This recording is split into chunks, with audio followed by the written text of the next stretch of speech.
Dans cette vidéo, je vous propose d'affronter Martin, un robot sur le site chess.com, classé 250 Elo. En l'occurrence, c'est un robot de niveau débutant. L'idée dans cette vidéo, c'est que j'explique les coups que je réalise, afin qu'une personne qui vient d'apprendre les règles des échecs puisse réfléchir un petit peu à la stratégie, essayer de percevoir les pièces qu'on peut capturer, essayer de voir les pièces qui sont attaquées chez nous, et voir comment réagir à ça. Bien entendu, ça ne s'adresse pas à un joueur confirmé. Pour ceux qui l'ignorent, vous pouvez aller sur le site de chess.com et après inscription, vous avez la possibilité de jouer en ligne contre des joueurs réels ou alors de jouer contre des robots qui sont réglés avec différentes difficultés. Les meilleurs robots sont tout simplement imbattables. Donc vous trouverez forcément un robot adapté à votre niveau. Ici, donc, on attaque contre Martin, le robot le plus faible sur le site. Je laisse l'ordinateur choisir s'il prend les blancs ou les noirs. Il me laisse les blancs, c'est donc à moi d'ouvrir le jeu. Et je commence par jouer E4. Je vais développer mes pièces, l'idée étant de sortir le cavalier, sortir le fou, et dans un second temps, mettre mon roi à l'abri. Ici, j'ai le choix pour sortir le fou. Je peux jouer donc l'italienne, je peux jouer l'espagnol. Ici, je choisis de jouer sur l'italienne. A noter qu'à ce niveau-là, il n'y a pas besoin de connaissances sur l'ouverture puisque le robot fera très rapidement des erreurs. Mon pion est attaqué. Je vais le défendre tout simplement. A noter que j'aurais pu le défendre avec le coup cavalier C3 qui sera un bien meilleur coup, je pense. J'ai pour objectif de mettre mon roi à l'abri en faisant le petit roc.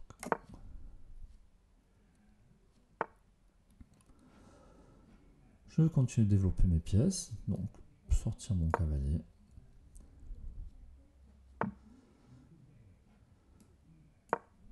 Développer ma tour, pourquoi? Parce que je vois que le roi est en face. Ici, il déplace son cavalier. Je vois que son cavalier attaque mon fou. Bon, mon fou est protégé par ce pion, par le pion D3. Mais j'ai pas envie, si jamais il capture mon fou, de remanger avec le pion D3. Donc je vais tout simplement décaler mon fou.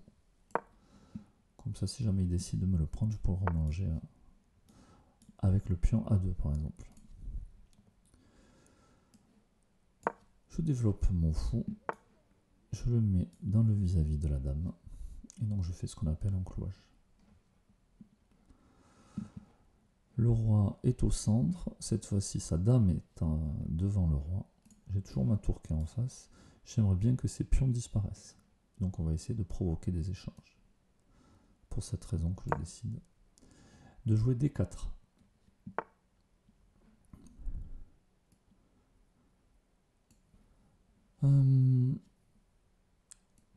Je viens manger un E5. Mon pion attaque son cavalier et si jamais il bougeait le cavalier, il aurait perdu la dame puisque mon fou est en face de la dame. Je vais manger le cavalier.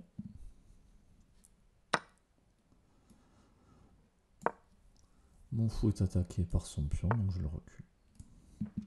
Et là, j'aime pas trop avoir ce vis-à-vis avec mon roi. Donc je vais venir ajouter une protection à mon roi.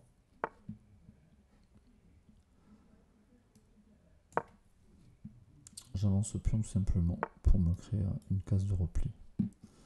Et puis je vais même placer mon fou comme ça, il ne pourra plus venir m'embêter. Allez, on a dit, on a quand même une dame en face de la tour, on va essayer de provoquer des choses.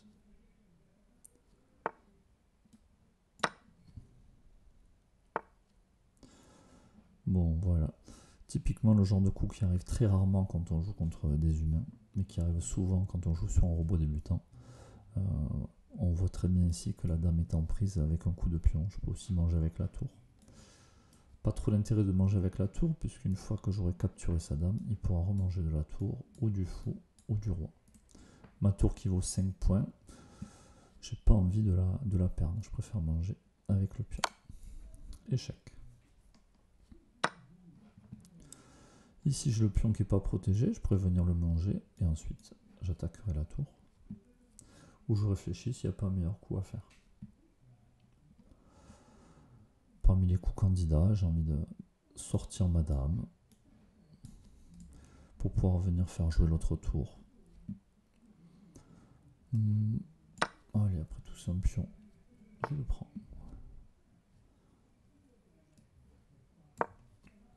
Je replace mon fou. En même temps, j'attaque la tour en reculant. Il la voit pas. Je le prends. Je sors ma dame pour pouvoir venir faire jouer l'autre tour. En même temps, j'attaquais sa tour. Il décide de la protéger bizarrement en déplaçant son cavalier. Mais son cavalier n'est pas protégé. Je mange aussi. J'attaque à nouveau sa tour. Cette fois-ci, il décide de défendre sa tour. Et là, je passe à l'attaque. Mon cavalier attaque son fou. J'attaque 2 fois.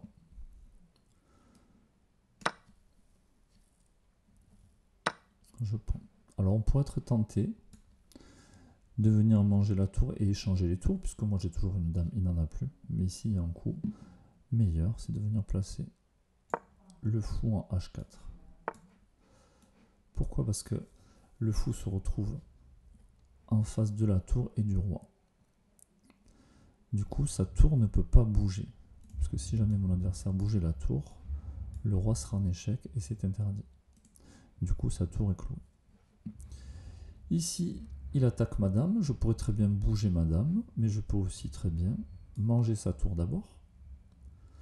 Puisque si je capture sa tour, le roi sera en échec. Il devra d'abord se préoccuper de son roi qui est en échec. Ce qui fait qu'il ne pourra pas manger ma dame. En plus, en mettant le roi en échec, vu que j'ai ma tour qui protège tout ce beau monde, il ne pourra pas remanger mon fou. Donc je vais commencer par faire ça. Maintenant, par contre, j'ai pas envie de perdre la dame. Mais là encore, je ne suis pas obligé de la déplacer. Puisqu'à tout moment, je peux faire reculer mon fou. Le roi est en face de ma tour, il y aura un nouveau échec, donc je ne perdrai toujours pas ma dame. C'est d'ailleurs ce que je vais faire. Après, je sais pas, si je recule ici, pour rester proche du roi, ça peut être une idée. Mais bon, vu que les fous visent de loin, je vais en profiter et viser de loin. Ce que je voulais dire, si jamais le roi s'éloigne, et s'il n'avait pas le choix, ma tour contrôlait ici, mon fou contrôlait la diagonale. Forcément, le roi s'éloignant du fou, le fou n'est plus protégé. Je vais pouvoir venir manger son fou. Dans cette situation-là, madame couvre toutes ces cases qui sont proches du roi. Du coup, le roi n'a pas beaucoup de cases où s'enfuir si jamais il est attaqué. Il n'a plus beaucoup de pièces pour le protéger. Donc je sais qu'au prochain coup, je vais pouvoir faire échec et mat. La tour va venir mettre le roi en échec, qui ne pourra pas fuir, puisque ma tour sera protégée avec la dame, il ne pourra pas non plus manger la tour. Et voilà, échec et mat. J'espère que cette partie vous a plu et qu'elle vous aura permis de repérer certaines choses.